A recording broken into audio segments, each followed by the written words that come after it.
Hey, Vicky Midwood here, victoriamidwood.com, transformational lifestyle coach, and today, kettlebells. I've been looking in the shops recently and seeing that most of the supermarkets are selling kettlebells at the moment, which are a fantastic tool. Ladies particularly, if you're a little bit iffy about weights, grab yourself a kettlebell. There's all sorts of different weights. I'm going to be using today an 8 and also a 6, if these are kilos, by the way. If you are new to kettlebells, I would start off with a 4, and as you get stronger then obviously you can go heavier, but actually, you know what, you don't have to go heavy. 4 is a really good weight to do lots of different things with. So I'm going to get myself warmed up, and I'm literally going to use my lighter bell to warm up with. Bog basic swing. The most important thing is your action on this, folks. I'm focusing on snapping through using my hips. So my arms are really, really loose. I'm holding it just with my fingers. I'm not gripping it with my fist. And it's all about, and I'll show you from the side, I'm sitting back through my hips. So it's a little bit like a forward bowing movement, okay? If you've got a big bend in your arms, you're going to find that it's tension through shoulders, which is what you don't want. And you'll start to bend your knees forward. So if you're starting to do this, can you see I'm pushing my knees forward and my upper body stop tipping? Then that's going to just hurt my knees and not much else is working.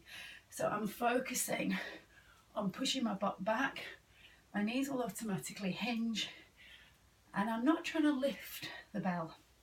Now this is just me getting warm to start with, and this is just a quick way. Use the equipment, do the movement you're going to be doing. It's the best way to warm up. It's priming your body for what's to come. And then all I'm going to do from here is take a squat down. So I'm taking my feet a little bit wider, and I'm going to squat down and just pull the bell up underneath my chin. Let my elbows lead the movement. So I've got my feet turned outwards. So now I am actually doing a squat as opposed to a hip hinge. Knees are bending, bum's going down, toes are in alignment, turned out slightly. So my knees are following the line of my middle 2 toes. And it's just getting everything going. Okay. So now I can already feel I'm a little bit looser. I'm just going to circle my arms 2 or 3 times and then get into my workout. So the idea is, again, it's about boosting metabolism and getting everything going. So I'm going to start off with my heavier bell. So swings, off we go, taking it back. And I'm snapping through my kneecaps. When I'm teaching my clients this, I try and remind them that they're like a human nutcracker. So think about a walnut between your butt cheek muscles, and every time you stand up, you're just trying to crack that nut. Now, going by time is my preferred way of doing this. So I haven't actually got my timer on, but kind of going to go by feel of what this is feeling like for me. And this is quite a nice thing to do, folks, if you just want to start moving and it doesn't have to look a certain way. Now I feel ready to change this movement, so that's what I'm going to do. I'm going to flip the bell over, hold it around the horns, curl it and press it. So I'm still doing that little hip hinge, and it's going back, elbows are tucking in, there's a swing and a curl and a press above my head. So from that swinging, continuous swinging movement, I've just added in a bit of a change, getting the whole body still moving, and you can hear that my heart rate is up and just taking it.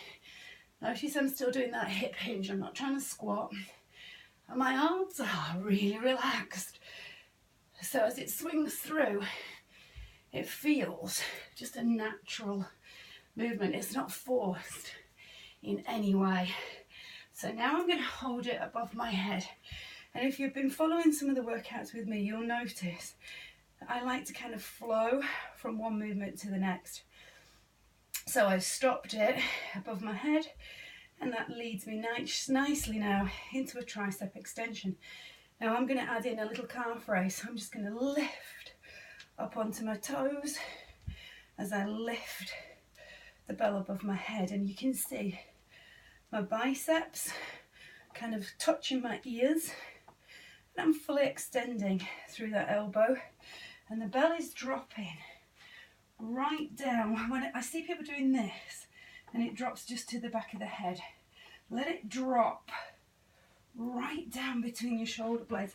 Now this is where, if you've got a lighter bell, you might want to bring it into play. I'm staying with this heavy one because I really want to try and increase my strength through my upper body, but feel free to change it to a lighter weight.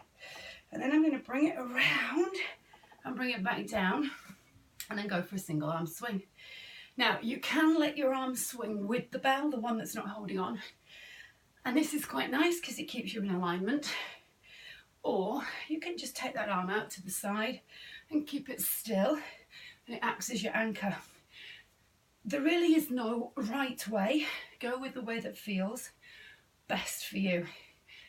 Now you may feel by this point that your forearm here below your elbow towards your hand is starting to feel the weight, and that's normal. And if you feel it's getting too much, then you can use a lighter dumbbell and do the same action. So it doesn't have to be with the kettlebell. You could use a dumbbell anyway. So I'm just going to pop this down, keep the motion going, and pick up a dumbbell, which is a 4, and show you that you can do the same action. So this is me doing exactly the same movement. I've swapped my bell for a dumbbell, and it's pretty much the same. Obviously this is a lighter bell, so it doesn't feel the same, but as far as getting your heart rate up, getting your metabolism going, it's doing the same job. And then I'm just going to take it back. Now I'm going to stay with my 8, and it's going to go above my head. Now I'm going to turn this way so you can see what I'm doing. I'm going to step out to the side and let it swing. So I'm stepping sideways and just letting the bell swing, and it's going right up above my head now, and it's stopping. So let me show you with the other foot. So it's stopping at the top, and then gravity is just pulling it down. So I'm not lifting it back above my head. I'm leaning forward, bending into that knee, and as I push off that foot, I'm just lifting it back up, and you can feel those tummy muscles really kicking in. So I'm going to go back to the other foot now. So excuse my back, but space is something I don't have a lot of, but this is the point too.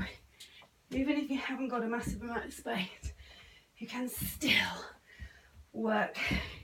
And then from here, it's now in my right hand, and I'm just going to step forward, pass it under my leg, and then do the same thing, pass it back under, and I'm staying with the same leg, rolling right through to my big toe on my back foot, and I'm just passing it underneath, and allow myself just to go as far as feels comfortable for me.